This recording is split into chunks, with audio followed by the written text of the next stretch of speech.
Isajeetti hoogganaa isaaniiti gaafa isaan fuudhee gara iddoo nigdi baankiin jirtu qajeelu malee nigdi baankii isaan irraas hin jiru. Baankii isaan jaansan fuudhee dabarsee fi booda ooma akkanaa tanan irratti isaafameen irra isaafamee na bira waan guddoo jedhan uumaan qabu isaan osoo qabuun dhoorkate jedhinatti ijaa'urra anfirra akkaan teeteetuma isaan kanaaf furmaata ta'ee yoo rabbiin galtii garaa laaftu garaa qullaan heerumtu akkuma jaansan hojjettoota baankii tokko qofaan isinii hima. Waggaa sadii dura Maalleeni baankii irra badee rakkatan karaan deemu jira ni yaadadha wadaa fi magaalaa Ramaa jidduun jira Dirreedhaa irraa ol ba'ee Harariin deemu jira narra dawwalan warra isaanii olii kan isaan hoogganuutu itti dhufee maallaqa irraa isaabu jira gaafa isaaban maalleeni humni dhibbii hanga takka irra badee jira isa bade maalleeni janii gaafa gaafatan nigdi baankii irraa nama garan as finne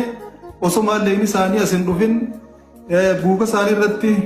barruudhaan qabneef as keessatti illee qabnee fi maallaqa isaanii firratti dabarsinee nigdi baankii jiraa jedhin duumaa baaftanii fidinaannan nu baasuu didanii jedhin maamila keenya nu jalaa fuutan jedhin nu baasuu didanii sanii maalleenichi jiraa jedhin hiiqaanaatu fichisiisaa jeetti hoogganaa isaaniitii gaafa isaan fuudhee gara iddoo nigdi baankiin jirtu qajeelu maalleeni nigdi baankii isaanii irraas hin jiru waan akkanaan nu qabate hojii dhabuu deemnaa yaa ustaaz akkam taana rabbiiji arra yoo hojii irratti hafneessumaanii yoo hojii dhabneessumaanii naan jennu Abu Umar kan kabu kaminta Abu Adnur Roya nama beita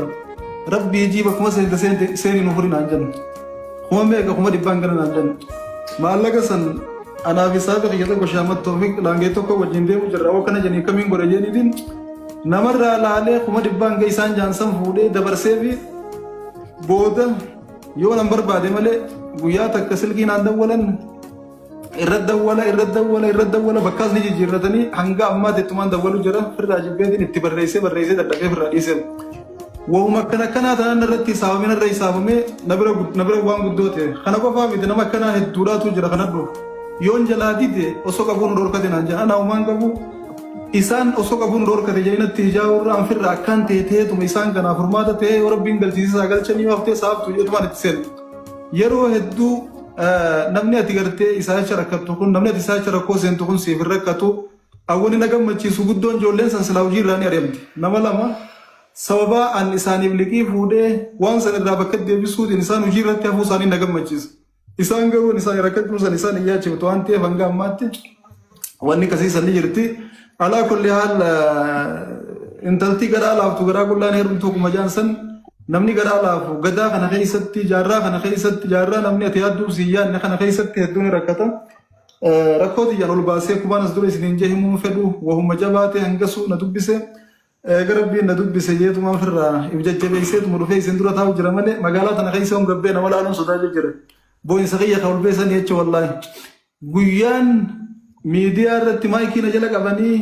waa'ee Sheekh Jamaal Aliyyi hoggaan dubbadduun miira keessa gale Sheekh Jamaal nama qalbiiti jedhee Kana jabeessuu irratti fuuldura na dhiibuu irratti shoora olaanaa taphatu hedduunaaf dhimmama hedduunaaf cinqama tasaa irratti yaachisa roga hundaan nama na cinaa dhaabbatu nama akkaan rakkoo keessa jiruun osoo eegarabbiitii isaan qabaachuu baaddeen gabbee uummata duratti daawwadhaaf dhaabbachuu hin dandeenye nama sani waan ta'eefiin gaafa maqaa isaanii kaasu miira keessa galee boo'ee eeggata.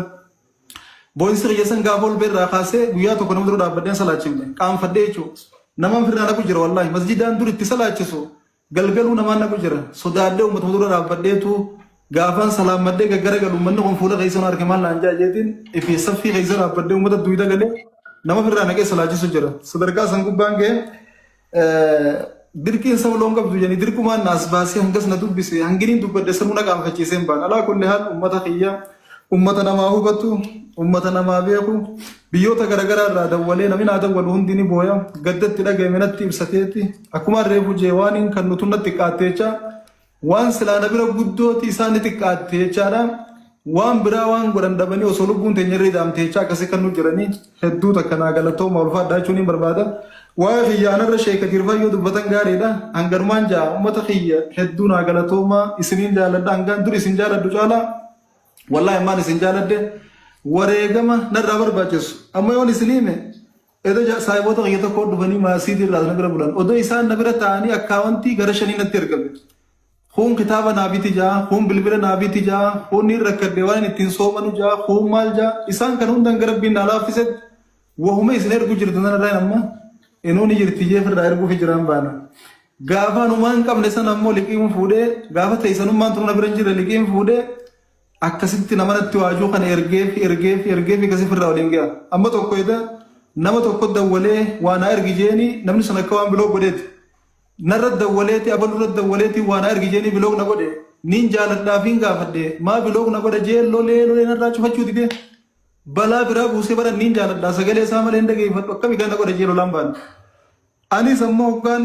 hin qabu dhaba xiyyaa wajjin rabbiin na beekani na beekullee baatu silkii irra cufadhe akkasuma naan jaame waan juun na dhageema hin qabu jee birraa oofuun natti ulfaata jalaa'il jechuullee na ulfaata biloo godhuullee na ulfaata akkanan itti jiru rabbii beeka isaan hin beekanii zanniin abbaduurra arrakkadhee isaan rakkoo abaanii jeetiin namarraa fuudhee rakkoo akkasii wal bira qochiisaa ture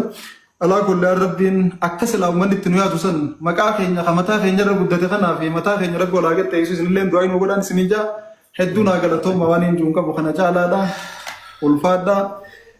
insha Allah isinuma galatoonfachuun ol